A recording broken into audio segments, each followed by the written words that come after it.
Your anxiety is not a flaw. Your sadness is not weakness.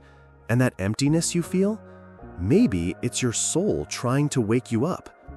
In this video, we'll dive deep into a transformative view of psychological suffering inspired by Carl Jung. You'll understand why the path to healing isn't about silencing your symptoms, but about truly listening to them. Watch until the end and discover why you're not broken.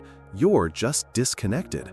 Subscribe to the channel for more videos on deep psychology, philosophy, and awakening consciousness. Comment below. Do you feel like you're living a borrowed life? What is your soul trying to tell you? Have you ever felt like something inside you is screaming, even when everything outside seems normal?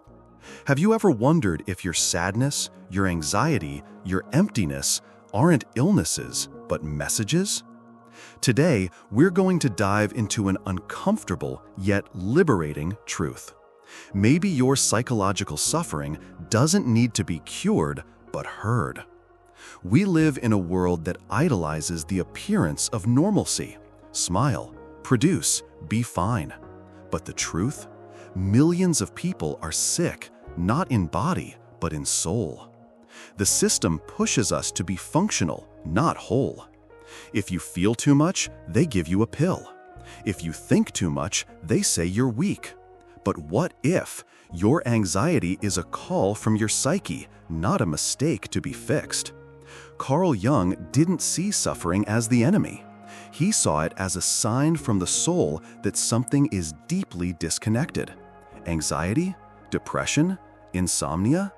Maybe these are spiritual symptoms of a life not truly being lived. Maybe you're trying to fit into a world that has no room for who you really are. We are more connected than ever, yet more disconnected from ourselves. We do what we're told. We live on autopilot. And when the soul screams, we silence it. But what if the absence of meaning is the true virus of our age?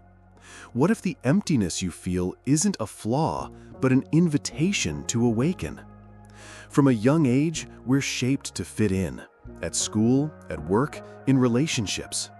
We're taught to ignore our intuition, to silence our pain, to smile when we want to scream.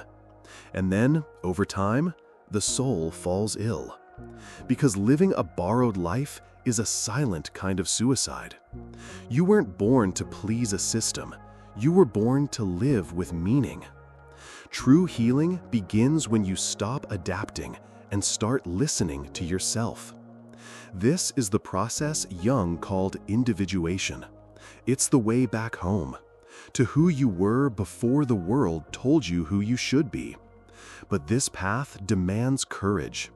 It demands entering the dark forest of the unconscious and finding what you left behind there. You know that part of you hide, that you're ashamed of? The anger, the fear, the desires, the memories? This is your shadow. And while you reject it, it controls your life from the depths. Integrating the shadow means accepting your humanity fully. And only when you face it can you be free. You are not broken, but you might be afraid. Afraid to change, afraid to disappoint, afraid to lose. But do you know the greatest fear? The fear of becoming who you truly are. Because that requires letting go of anesthesia and facing life with open eyes. The good news? Awakening isn't magic. It's a choice to stop running, to start listening, to commit to your own soul, even if it hurts. You didn't come here to survive. You came to live with meaning. If you feel like there's something inside you wanting more, that you can't pretend anymore, understand. That's your soul speaking to you. Don't silence it. Don't run away. Don't settle. You're not alone on this journey. You are awakening. If this video spoke to something inside you, don't ignore it. Take a deep breath, and comment below. I choose to listen to my soul. Let's talk. Let's grow together. Like the video, share it with someone who needs to hear this, and subscribe to the channel because every piece of content we put here takes us one step closer on the journey back home. See you on the next dive.